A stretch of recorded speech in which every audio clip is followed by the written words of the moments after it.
শুরু হলো সব খবর। যমুনা টেলিভিশনের নিয়মিত এই আয়োজনে আপনাদের সবাইকে স্বাগত জানাচ্ছি। মাসুম রাব্বি।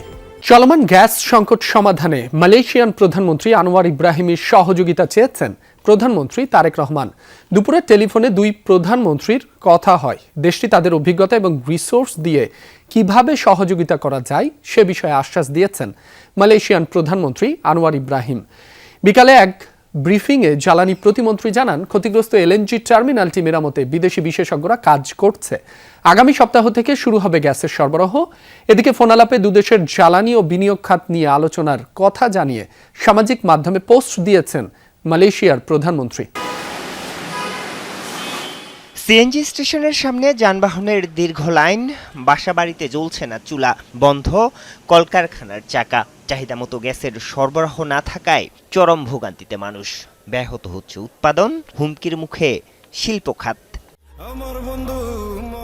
উদ্ভূত সংকট মোকাবেলায় মালয়েশিয়ার প্রধানমন্ত্রীর সহযোগিতা চাইলেন প্রধানমন্ত্রী তারেক রহমান। দুই প্রধানমন্ত্রীর মধ্যে ফোন আলাপের কথা জানিয়ে জ্বালানি প্রতিমন্ত্রী বললেন, বন্ধুত্বের হাত বাড়িয়ে দিয়েছেন মালয়েশিয়ান প্রধানমন্ত্রী, আশ্বস্ত করেছেন সহযোগিতার। আজকে বাংলাদেশ সময় দুপুর 2টায় মাননীয় প্রধানমন্ত্রী তারেক রহমান মালয়েশিয়ান প্রধানমন্ত্রী জনাব আনোয়ার ইব্রাহিমের সাথে ফোনে কথা বলেছেন। বাংলাদেশের এই উদ্ভূত জ্বালানি সংকট মোকাবেলায় তার এবং তার দেশের সহযোগিতা কামনা করেছেন। জনাব আনোয়ার ইব্রাহিম মাননীয় প্রধানমন্ত্রীকে আশ্বস্ত করেছেন তার তরফ থেকে এবং তার দেশের তরফ থেকে এই সংকট নিরসনে যা কিছু করার সুযোগ রয়েছেন তিনি দ্রুততম সময়ের মধ্যে তার টিমের সাথে কথা বলবেন, সংশ্লিষ্ট মন্ত্রণালয়ের সাথে কথা বলে মাননীয় প্রধানমন্ত্রীকে অবহিত করবেন। বর্তমান সংকট মোকাবেলার পাশাপাশি ভবিষ্যৎ জ্বালানি নিরাপত্তার অংশ হিসেবে মালয়েশিয়া থেকে আইএসও ট্যাঙ্কের মাধ্যমে এলএনজি এবং পরিশোধিত জ্বালানি আমদানির পরিকল্পনা সরকারের। মালয়েশিয়া থেকে আমরা এলএনজি আমদানির সুযোগ নিয়ে আমরা কাজ করছি এবং এটা তো একটা প্রক্রিয়ার ব্যাপার। এই প্রক্রিয়া কত দ্রুততম সময়ের মধ্যে আমরা সম্পন্ন করতে পারি, এছাড়াও বিকল্প কোনো পন্থা আছে কিনা যেখানে তাদের অভিজ্ঞতা দিয়ে তারা আমাদেরকে সহায়তা করতে পারে, তাদের পরামর্শ দিয়ে আমাদেরকে সহায়তা করতে পারে, কিংবা তাদের রিসোর্সেস আমাদের সাথে শেয়ার করতে পারে। মন্ত্রী বলেন, দুর্ঘটনায় ক্ষতিগ্রস্ত ভাসমান এলএনজি টার্মিনালের ত্রুটি মেরামতে প্রাণান্ত চেষ্টা চলছে। আগামী সপ্তাহেই সরবরাহ শুরুর আশা তার। এবং ওনাদের তরফ থেকে ইমিডিয়েট সলিউশন দেওয়ার কিছু সুযোগ আছে কিনা ওনারা জানাবেন। গত মঙ্গলবার মহেশখালীতে অবস্থিত দুটি ভাসমান এলএনজি টার্মিনালের একটিতে আগুন লেগে যায়। এরপর থেকে বন্ধ হয়ে যায় এই টার্মিনালটি থেকে গ্যাসের সরবরাহ। আরিফুর রহমান সবুজ, যমুনা নিউজ, ঢাকা। আগামী দুদিনের মধ্যেই বাংলাদেশিদের জন্য মালয়েশিয়ার শ্রমবাজার উন্মুক্তের বিষয়ে সিদ্ধান্ত নেবে দেশটির সরকার। বাংলাদেশের প্রবাসী কল্যাণমন্ত্রী আরিফুল হক চৌধুরী ও প্রধানমন্ত্রীর উপদেষ্টা মাহাদি আমিনের সাথে দ্বিপাক্ষিক বৈঠক শেষে এই মন্তব্য করেছেন মালয়েশিয়ার মানব সম্পদ মন্ত্রী দাতুক সেরি এম রমানান। তিনি জানান, মানব সম্পদ মন্ত্রণালয়ে বাংলাদেশি কর্মী নিয়োগ সহ বেশ কিছু ইস্যুতে দুপক্ষের মধ্যে ফলপ্রসূ আলোচনা হয়েছে। জয়েন্ট ওয়ার্কিং কমিটির বৈঠকে এ বিষয়ে চূড়ান্ত সিদ্ধান্ত নেওয়া হবে বলেও জানান তিনি। হবিগঞ্জে জাতীয় নাগরিক পার্টি এনসিপির মুখ্য সমন্বয়ক নাসির উদ্দিন পাটোয়ারি ও উত্তরাঞ্চলের মুখ্য সংগঠক সার্জিস আলমের গাড়ি বহরে হামলা হয়েছে। মঙ্গলবার সন্ধ্যায় এই ঘটনায় সার্জিস সহ আহত হয়েছেন 10 জন। এনসিপি নেতাকর্মীদের অভিযোগ, হামলা চালিয়েছে ছাত্র দলের নেতাকর্মীরা। তবে অভিযোগ অস্বীকার করেছেন জেলা ছাত্র দলের নেতাকর্মীরা। মঙ্গলবার হবিগঞ্জের আজমিরিগঞ্জ শহীদ মিনার প্রাঙ্গণে জুলাই সমাবেশ ও পদযাত্রা কর্মসূচির আয়োজন করে এনসিপি নেতাকর্মীরা। এতে অংশ নেন দলের কেন্দ্রীয় ও জেলার বিভিন্ন পর্যায়ের দলীয় কর্মীরা। এ সময় প্রধানমন্ত্রী সহ হবিগঞ্জ 3 আসনের সংসদ সদস্য ও বিএনপির কেন্দ্রীয় কমিটির সাংগঠনিক সম্পাদক জি.কে. গৌসের বিরুদ্ধে বিভিন্ন অভিযোগ তুলে সমালোচনামূলক বক্তব্য দেন এনসিপির মুখ্য সমন্বয়ক নাসির উদ্দিন পাটোয়ারি। ঢাকায় যাদেরকে আপনারা পাঠিয়েছেন তারা গিয়ে যে ব্যবসায়ীরা আপনাদের উপরে প্রতিনিয়ত অত্যাচার করেন তাদের সাথে গুলশানে বসে বসে মদ মাস্তি করে, এবং যেখানে জনগণের পক্ষে দাঁড়ানোর কথা তাদেরকে, সেখানে জনগণের পক্ষে না দাঁড়িয়ে মালিক পক্ষের পক্ষে দাঁড়াচ্ছে। পরে শহরের টাউন হলে সমাবেশ ও পদযাত্রা শেষে সার্কিট হাউসে ফেরার পথে কোর্ট মসজিদ এলাকায় হামলার শিকার হন এনসিপির নেতাকর্মীরা। আহত হন সার্জিস আলম সহ 10 জন। এ সময় সার্জিস আলম অভিযোগ করেন, আহতদের হাসপাতালে নিয়ে যেতেও বাধা দেয় ছাত্রদলের নেতাকর্মীরা। জানান, কয়েকজন দৌড়ে স্থানীয় সোনালী ব্যাংকের একটি শাখায় আশ্রয় নেন। এ সময় প্রায় 1 ঘন্টা তাদের অবরুদ্ধ করে রাখা হয়। পরে পুলিশ তাদের উদ্ধার করে সার্কিট হাউসে নিয়ে যায়। আমি যে গাড়িতে ছিলাম, নাসির ভাই যে গাড়িতে ছিল, ওই গাড়িতে তারা রড নিয়ে গাড়ির উপরে উঠে পর্যন্ত গ্লাসে মারছে। জেলার সেক্রেটারি এনসিপির তার এখানে হাত ভেঙে ফেলছে, একদম রড দিয়ে পিটায়, একজনের চোখ উঠায় ফেলছে। সদর হাসপাতালের ওই গেট থেকে আবার ওই ছাত্রদল, যুবদল, বিএনপির সন্ত্রাসীরা আমাদের উপরে রক্তাক্ত হামলা চালায়। তবে অভিযোগ অস্বীকার করে জেলা ছাত্রদলের সভাপতি শাহ রাজীব আহমেদ বলেন, উস্কানিমূলক বক্তব্য দিয়ে অস্থিতিশীল পরিবেশ সৃষ্টির দায় ছাত্রদল নেবে না। উচ্ছৃঙ্খল এবং উস্কানিমূলক বক্তব্যের প্রেক্ষিতে যে ঘটনা ঘটেছে, এইটা মূলত উস্কানিমূলক ঘটনার বক্তব্যের প্রেক্ষিতে ছাত্র জনতাই তাদের জবাব দিয়েছে। এটার সাথে আমাদের বাংলাদেশ জাতীয়তাবাদী ছাত্রদল সহ কোনো অঙ্গ সংগঠন জড়িত নয়। এদিকে সার্জিসদের ওপর হামলার প্রতিবাদে রংপুরে বিক্ষোভ করেছে এনসিপি নেতাকর্মীরা। সাইফ আহমেদ, যমুনা নিউজ। হবিগঞ্জে এনসিপির কেন্দ্রীয় নেতাদের ওপর হামলার প্রতিবাদে রাজধানীতে বিক্ষোভ মিছিল ও সমাবেশ করেছে দলটির নেতাকর্মীরা। বিক্ষোভে অংশ নেন এনসিপির কেন্দ্রীয় নেতাদের পাশাপাশি ঢাকা মহানগর উত্তর ও দক্ষিণের বিপুল সংখ্যক নেতাকর্মী। বিক্ষোভ সমাবেশ থেকে বক্তারা অভিযোগ করেন, রাজনৈতিক কর্মসূচিতে হামলা চালিয়ে গণতান্ত্রিক অধিকার ক্ষুণ্ণ করা হয়েছে। তারা হামলাকারীদের আগামী 24 ঘন্টার মধ্যে গ্রেফতারের আলটিমেটাম দিয়ে হুঁশিয়ারি উচ্চারণ করেন। নির্ধারিত সময়ের মধ্যে ব্যবস্থা না নিলে লাগাতার কর্মসূচি ঘোষণা করা হবে। এছাড়া বুধবার থেকে সারা দেশে জেলা পর্যায়ে প্রতিবাদ কর্মসূচি পালনের ঘোষণা দেয় জাতীয় নাগরিক পার্টি। এনসিপির কেন্দ্রীয় কার্যালয় থেকে বিক্ষোভ মিছিল শুরু হয়ে পরিবাগ হয়ে শেষ হয় শাহবাগ চত্বরে এসে। দক্ষিণ আফ্রিকায় আগুনে 6 বাংলাদেশি নিহত হয়েছেন। সোমবার রাতে দেশটির ইস্টার্ন কেপ প্রদেশে এই দুর্ঘটনা হয়। নিহতদের মধ্যে 5 জনের বাড়ি নারায়ণগঞ্জে, অপরজনের বাড়ি মুন্সিগঞ্জ। কর্তৃপক্ষ জানায়, আগুন লাগার সময় দোকানটিতে 7 জন ঘুমিয়েছিলেন। আগুনে পুড়ে তাদের সবাই মারা গেছেন। হোলসেল শপটি বাংলাদেশি মালিকানাধীন। রাতের অন্ধকার ভেদ করে চারদিকে আগুনের লেলিহান শিখা। মুহূর্তেই আগুন ছড়িয়ে পড়ে চারদিকে। দক্ষিণ আফ্রিকার ইস্টার্ন কেপ প্রদেশের একটি হোলসেল দোকানে স্থানীয় সময় মধ্যরাতে এই আগুন লাগে। এ সময় দোকানটিতে 7 কর্মী ঘুমিয়েছিলেন। খবর পেয়ে ফায়ার সার্ভিস দ্রুত ঘটনাস্থলে গিয়ে আগুন নেভানোর কাজে অংশ নেয়। আগুন নিয়ন্ত্রণে এলে 7টি মরদেহ উদ্ধার করা হয়। আগুনে পুরোপুরি ঝলসে গেছে তাদের শরীর। মরদেহগুলো নেওয়া হয়েছে স্থানীয় হাসপাতালে। এদিকে নিহত 6 বাংলাদেশের পরিবারে চলছে শোকের মাতম। এদের মধ্যে 5 জনের বাড়ি নারায়ণগঞ্জ এবং 1 জন মুন্সিগঞ্জের বাসিন্দা। পরিবারের উপার্জনক্ষম সদস্যদের মৃত্যুর খবরে শোকে স্তব্ধ স্বজনরা।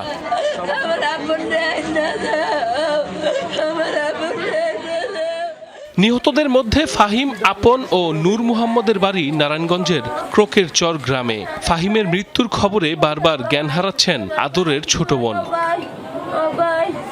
ফাহিমের বাড়ির পাশেই নূর মুহাম্মদের বাড়ি। 8 বছর আগে জীবিকার তাগিদে সাউথ আফ্রিকায় পাড়ি জমিয়েছিলেন তিনি। এরপর দেশে আর ফেরা হয়নি। 6 জন মারা গেছে। মানে বাপ মার মনটা কি মন চায়, বাপ মা একদম মরার অবস্থা। দয়া করে যদি লাশটি আনার ব্যবস্থা করে দেন, দেখে মালিমুড়ি দিব। আমরা আবেদন করবো যে আমাদের লাশ অতি আছেন, আমাদের পোষায় দেন। লাশটা পাইলে আমাকে মন শান্তি হইব, আমরা দেখে মাটি দিলাম। 4 বছর আগে ভাগ্যের চাকা বদলাতে বিদেশে পাড়ি দেন আপন। গত রাতেও কথা হয়েছে মায়ের সাথে। এখন সন্তানের মরদেহ দ্রুত দেশে ফিরিয়ে আনতে সরকারের সহায়তা চায় পরিবারের সদস্যরা। আমার বাইরেটা ফোন দিছে, সাউথ আফ্রিকা আগুন লাগছে আমার বাইরের দোকানে। একজন বাইরেতে আছে, 6 জন ভিতরে আসলে, যে বাইরেছে হের অবস্থা খুব গুরুতর। যদিও ওই লাশটুকু যদি আমার দিত, আমি কবরে নিয়ে কবর দিতাম। অগ্নিকাণ্ডে নিহত ফয়সাল ও শাহিনের বাড়িও নারায়ণগঞ্জের তৈলখিরার চর ও কানাইনগরে। এছাড়া রাজিকের বাড়ি মুন্সিগঞ্জের মীরকাদিম পৌরসভার কালিন্দিপাড়ায়। সাইফ আহমেদ, যমুনা নিউজ। মিরপুরে টিসিবির পণ্য নিতে গিয়ে দেয়াল চাপায় প্রাণ গেল 2 জনের, আহত হয়েছেন অন্তত 7 জন। এদের মধ্যে আশঙ্কাজনক একজনকে ঢাকা মেডিকেলে আর একজনকে পঙ্গু হাসপাতালের আইসিইউতে রাখা হয়েছে। স্বজনদের অভিযোগ, ধসে পড়া মিরপুর কলেজের দেয়ালটি 6 মাস ধরে নড়বড়ে অবস্থায় ছিল, কিন্তু গা করেনি কলেজ কর্তৃপক্ষ। যেন এক বিধ্বস্ত জনপদ। এই ধ্বংসস্তূপে চাপা পড়ে মারা গেছে 2টি প্রাণ।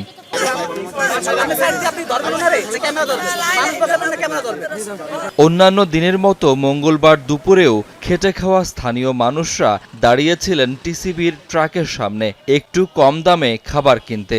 ঠিক সেই সময় মিরপুর কলেজের দেয়ালটি হঠাৎই ধসে পড়ে। ইটের স্তূপের নিচে বয়স্ক আর দুর্বল মানুষগুলো নড়ারও সুযোগ পাননি।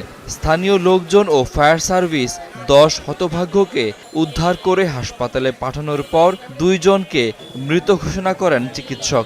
মানে একদম ফাটল ধরে বাঁকা হয়ে আছে, কিন্তু স্কুল কমিটি এরা গুরুত্ব দেয় নাই। কলেজ কর্তৃপক্ষের এই খেয়ালিপনার কারণে আজকে এই একজন মানুষের মৃত্যু হয়েছে। ওই দোকানে আমরা পানি কিনতেছি, এর ভিতরে শুধু দেখি সব ভেঙে পড়ছে। নিহত নাসিমার স্বজনদের আহাজারিতে ভারী হাসপাতাল। মাত্রই 40-এ এমন মর্মান্তিক বিদায়ে শোকাহত পরিবারের সদস্যরা। কর্তৃপক্ষের অবহেলায় এমন মৃত্যু মানতে পারছেন না তারা। বিচার ক্ষতিপূরণ আপনারা দিবেন, ছেলে মেয়ে আছে, সরকার জিনিস পড়ছে, ক্ষতিপূরণ না দিলে কিভাবে চলবো? গরিব মানুষ দিকে তো চাইল আনতে গেছে, বুঝেন না, নাহলে কি লাইন ধরে চাল আনতে যায়? তারা এখানে মানে খেয়াল করে না। অবশ্যই এটা আইনের দৃষ্টান্ত শাস্তি দরকার। রাজধানীর পঙ্গু হাসপাতালে কাতরাচ্ছে আহতদের অনেকে। আশঙ্কাজনক একজনকে পাঠানো হয়েছে ঢাকা মেডিকেলে, একজন আইসিইউতে, 3 জনের করা হয়েছে অপারেশন। আরেকজনের অবস্থা একটু গুরুতর, যার বাকি যে আছে 7 জনের মধ্যে একজনের অবস্থা গুরুতর, তাকে আমরা আইসিইউতে পাঠিয়েছি। আমাদের এখানেই আছে, সেখানে আমরা আইসিইউতে চিকিৎসা দিচ্ছি। মিরপুর কলেজের যে দেয়ালটি ভেঙে এমন হতাহতের ঘটনা, সেটি 6 মাস আগে থেকেই হেলেছিল, এমনটা বলছেন স্থানীয়রা। এই ঘটনাকে তাই দুর্ঘটনা বলতে নারাজ তারা। কলেজ অধ্যক্ষ গণমাধ্যমের সামনে না এলেও একজন শিক্ষক জানান, এমনটা হবে তারা বুঝতে পারেননি। পূর্ণ অর্থাৎ খুব দ্রুতই ভেঙে পড়বে, ধসে পড়বে, এরকম কোনো বিষয়ে কখনো মনে হয় না আর কি। কিন্তু এটা পরিকল্পনায় ছিল যে এই কাজগুলি করবো, আমরা করে ফেলবো। ঘটনা তদন্ত করে আইনানুগ ব্যবস্থা নেওয়ার কথা জানিয়েছে পুলিশ। সাথে আমরা কথা বলেছি যাতে বাকি ওয়ালটুকু অপসারণ করে। যারা ছিল আহত হয়েছে সবাই টিসিবির পণ্যের জন্য লাইন দিয়ে দাঁড়িয়েছিল। আমরা এসে কিছু চাল পেয়েছি, যাদের চাল সরবরাহ করা হয়েছিল সেসব চাল আমরা মাটিতে পড়ে থাকা অবস্থায় দেখতে পেয়েছি আর কি। দেয়ালটির পাশের ফুটপাত দিয়ে শিক্ষার্থী ও পথচারীরা চলাচল করত। এমনকি 11 ফুটের বেশি দেয়ালের উচ্চতা হলেও এতে ছিল না কংক্রিটের ঢালাই। গাড়ি চাপায় মৃত্যু, ট্রান্সফরমার বা সিলিন্ডার বিস্ফোরণে মৃত্যু খুব সহজ এই শহরে। প্রতিনিয়ত ঘটছে এমন ঘটনা। পৃথিবীর আর কোথাও এমন সহজ মৃত্যু সম্ভব কিনা তা প্রশ্ন সাপেক্ষ। এই শহরের নাগরিকরা স্বাভাবিক মৃত্যুর গ্যারান্টি চান। শাকিল হাসান, যমুনা নিউজ, ঢাকা। এদিকে টিসিবির পণ্য নিতে গিয়ে দেয়াল ধসে আহতদের চিকিৎসার সম্পূর্ণ ব্যয় সরকার বহন করবে বলে জানিয়েছেন স্বাস্থ্যমন্ত্রী সরদার মোহাম্মদ সাখাওয়াত হোসেন। পঙ্গু হাসপাতালে চিকিৎসাধীন আহতদের দেখতে গিয়ে তিনি কথা বলেন। মন্ত্রী বলেন, চিকিৎসার জন্য বাইরে থেকে কোনো ওষুধ বা চিকিৎসা সামগ্রী প্রয়োজন হলেও তার খরচও সরকার বহন করবে। একই সঙ্গে আহতদের সর্বোচ্চ চিকিৎসা সেবা নিশ্চিত করতে চিকিৎসকদের নির্দেশ দেন মন্ত্রী। এ সময় আহতদের খোঁজখবর নেন স্বাস্থ্যমন্ত্রী এবং ক্ষতিগ্রস্ত পরিবারগুলোর পাশে থেকে সব ধরনের সহযোগিতা অব্যাহত রাখার আশ্বাস দেন।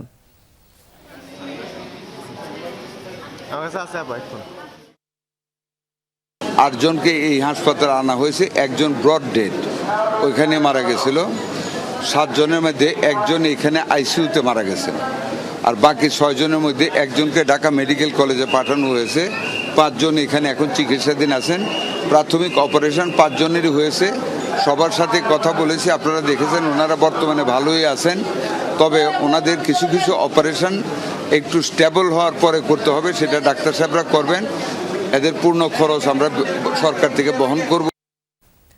45 দিন বন্ধ থাকার পর আবার চালু হয়েছে মগবাজারের আদ্দিন হাসপাতাল। শিশু মৃত্যুর ঘটনায় শোক ও দুঃখ প্রকাশ করে কর্তৃপক্ষ জানায়, বন্ধ থাকাকালীন সময়ে হাসপাতালের ওয়ার্ড আইসিইউ সহ সার্বিক অবকাঠামো সংস্কার ও আধুনিকায়ন হয়েছে। স্বাস্থ্যসেবার মান উন্নত করতে কর্মীদের দেওয়া হয়েছে বিশেষ প্রশিক্ষণ। আদ্দিন মেডিকেল কলেজ হাসপাতাল ফের চালু হওয়ায় সন্তুষ্টি প্রকাশ করেছেন মেডিকেলের শিক্ষার্থী সহ চিকিৎসা নিতে আসা রোগীরা। চলছে সারাইয়ের কাজ। আদ্দিন হাসপাতালের লবিতে যেতেই সকালবেলায় দেখা মিলল এই দৃশ্যের। লাইসেন্স হারিয়ে 1.5 মাসের মতো বন্ধ থাকার পর মঙ্গলবার সকাল থেকে আবারও শুরু হয়েছে কার্যক্রম। সবকিছু গুছিয়ে নিতে বেশ মনোযোগী হাসপাতালের প্রতিটি কর্মী। লাইসেন্স ফেরতের খবর গণমাধ্যম ও সামাজিক মাধ্যম মারফত জেনেছেন অনেকে। সকাল থেকে তারাও ভিড় জমান টিকিট কাউন্টারে। এই হাসপাতালের চিকিৎসা ব্যবস্থার স্তুতি ছিল তাদের মুখে। অনেক ভালো মধ্যবিত্তের জন্য, এমনকি নিম্ন মধ্যবিত্ত সবার চিকিৎসা ব্যয় খুব কম, স্বল্প খরচে এখানে চিকিৎসা পাওয়া যায়। সব হসপিটালে গেলে সিজারের জন্য মানুষকে বেশি করে, কিন্তু এখানে আসলে নর্মাল ডেলিভারি করার জন্য করে। আর মাশাআল্লাহ আমার 2টা বাচ্চাই নর্মাল ডেলিভারি হয়েছে, আর এই 2 বাচ্চা ডেলিভারি খরচ ছিল এখানে 26,000 টাকা। এই 1.5 মাস বেশ দুশ্চিন্তায় পার করেছেন আদ্দিন উইমেন্স মেডিকেল কলেজের শিক্ষার্থীরা। নতুন করে কার্যক্রম চালু হওয়ায় হাসি ফিরেছে তাদের মুখে। থার্ড ইয়ার থেকে আমাদের ওয়ার্ডে যেতে হয়, তো আমরা ওয়ার্ড জাস্ট স্টার্ট করেছি। এর কিছুক্ষণের পরেই আমাদের কলেজে একটা দুর্ঘটনা হয়, যার জন্য আমাদের লাইসেন্সটা নিয়ে যাওয়া হয়। পরে এখন অনেক কষ্টের পরে এটা ফেরত পেয়েছি, তো আমরা অনেক খুশি। থার্ড ইয়ারে আমাদের ক্লিনিক্যাল ক্লাস স্টার্ট হয়, আমাদের চলতেছিল, স্টার্ট হচ্ছিল, খুবই খুশি ছিলাম। ওয়ার্ডে যাচ্ছিলাম, পেশেন্ট দেখছিলাম, হঠাৎ করে সব কিছু বন্ধ হয়ে গেল। খুবই টেনশনে ছিলাম, কি হবে না হবে। এখানে গরিব থেকে শুরু করে মধ্যবিত্ত, উচ্চবিত্ত সব টাইপের রোগী আসে। সো একটা কনফিডেন্ট তো ছিলই যে আমরা এতদিন সেবা দিয়েছি, তো এটা তো আর বৃথা যাবে না। হাসপাতালের কর্মকর্তারা জানান, বন্ধের এই সময়ে হাসপাতালের ওয়ার্ড, আইসিইউ সহ সার্বিক অবকাঠামোয় সংস্কার ও আধুনিকায়ন করা হয়েছে। আমাদের ভেন্টিলেশন একটু প্রবলেম ছিল, কিছুটা প্রবলেম ছিল, সেগুলোকে আমরা আরও বেটার করেছি এবং আমরা মেক শিওর করছি যে আমাদের এখানে কোনো রকম কোনো ইনফ্রাস্ট্রাকচারে যেন আমাদের সমস্যা না থাকে। আমাদের কর্মীদেরকে বিভিন্ন লেভেলে আমরা ট্রেনিংয়ের ব্যবস্থা করেছি। গত মে মাসে এসি ত্রুটি ও অবহেলার অভিযোগে 6 নবজাতকের মর্মান্তিক মৃত্যুর ঘটনার পর 11 জুন হাসপাতালটির লাইসেন্স বাতিল করে স্বাস্থ্য অধিদপ্তর। পরবর্তীতে সরকারের সিদ্ধান্তের বিপরীতে আপিল করে আদ্দিন কর্তৃপক্ষ। এ বিষয়ে গঠিত উচ্চ পর্যায়ের তদন্ত কমিটির সরেজমিন প্রতিবেদন সন্তোষজনক হওয়ায় হাসপাতাল চালুর অনুমতি দেয় স্বাস্থ্য মন্ত্রণালয়। তাজনুর ইসলাম, যমুনা নিউজ, ঢাকা। মূলধারার গণমাধ্যমের জন্য কৃত্রিম বুদ্ধিমত্তা বা এআই এখন বড় চ্যালেঞ্জ। তবে পেশাদারিত্ব ও বিশ্বাসযোগ্য সাংবাদিকতার মাধ্যমে প্রযুক্তির এই নতুন চ্যালেঞ্জ মোকাবেলা করা সম্ভব বলে মনে করেন আন্তর্জাতিক গণমাধ্যম কর্মীরা। চীনের ইউনান প্রদেশের বাওসান সিটি গভর্নমেন্ট আয়োজিত মিডিয়া স্যালনে বাংলাদেশ, মিয়ানমার ও লাওসের সাংবাদিকরা এই আশাবাদ তুলে ধরেন। অনুষ্ঠানে বাংলাদেশের গণমাধ্যমের চিত্র তুলে ধরেন যমুনা টিভির পলিটিক্যাল এডিটর আলমগীর স্বপন। বলেন, 2024 সালে বাংলাদেশের ছাত্র গণ অভ্যুত্থানের আইকন ছিল গণমাধ্যমটি। এ সময় উপস্থিত ছিলেন বাওসান মিউনিসিপালের ডেপুটি মেয়র ঝ্যাং জিং, মিয়ানমারের ইউনান কনসাল জেনারেল ইউথ উইন টেটলিন ও বাংলাদেশের মিডিয়া টিমের সদস্য আর বাদল ও সাখাওয়াত হোসেন। শুধু চাকরি নয়, কর্মসংস্থান সৃষ্টিকারী হিসেবে নিজেদের গড়ে তোলার আহ্বান জানিয়েছেন সমাজ কল্যাণ মন্ত্রী ডাক্তার AJM জাহিদ হোসেন। ঢাকার বিভিন্ন বিশ্ববিদ্যালয়ে অধ্যয়নরত দিনাজপুর জেলার শিক্ষার্থীদের ক্যারিয়ার গাইডলাইন অনুষ্ঠানে এ কথা বলেন তিনি। মন্ত্রী বলেন, জীবনে সফল হতে হলে হতাশার কোনো জায়গা নেই। যে যার আগ্রহের জায়গায় দক্ষতা অর্জন করলে সাফল্যের সুযোগ তৈরি হবে। অনুষ্ঠানে পানি সম্পদ প্রতিমন্ত্রী ফরহাদ হোসেন আজাদ বলেন, বেকারত্ব কমাতে কারিগরি শিক্ষার কোনো বিকল্প নেই। দক্ষ জনশক্তি গড়ে তুললেই দেশের উন্নয়ন আরো বেগবান হবে। You need to have the education. এডুকেশনের সাথে সাথে you need to develop the skill. আপনি স্কিল হওয়ার পরবর্তীতে আপনাকে টুলস দিয়ে হেল্প করা রাষ্ট্রের দায়িত্ব। এবং কোনো অবস্থাতেই ভাবার কোনো কারণ নাই যে চাকরি করে ভাত খাবেন। ভাবার কারণ আছে যে আপনি চাকরি মানুষকে দিবেন এবং you will be the entrepreneur এবং that should be your target. 7.1 মাত্রার শক্তিশালী ভূমিকম্পে কেঁপে উঠল জাপান। স্থানীয় সময় দুপুরে দেশটির কিয়োশু দ্বীপাঞ্চলে আঘাত হানে ভূমিকম্প, যার ধাক্কায় কেঁপে ওঠে পুরো জাপান। নিহত বেশ কয়েকজন, আহত হয়েছেন শতাধিক মানুষ। এছাড়া এক শপিং মলের নিচেই চাপা প্রায় 30 জন। বিদ্যুৎ বিচ্ছিন্ন অবস্থায় রয়েছে প্রায় 40,000 বাড়িঘর। উপকূলীয় এলাকার বাসিন্দাদের নিরাপদ আশ্রয়ে সরে যেতে নির্দেশ দিয়েছে কর্তৃপক্ষ। ভূমিকম্পের পর প্রায় 1 মিটার উচ্চতায় উঠে যায় সমুদ্রের পানি, যার জেরে জারি করা হয়েছে সুনামি সতর্কতাও। দুর্যোগপূর্ণ পরিস্থিতির জন্য বন্ধ করা হয়েছে রেল সেবা, বাতিল হয়েছে বেশ কয়েকটি ফ্লাইটও। দর্শক, এই ছিল সব খবরের আয়োজনে। এতক্ষণ যারা সাথে ছিলেন সবাইকে ধন্যবাদ।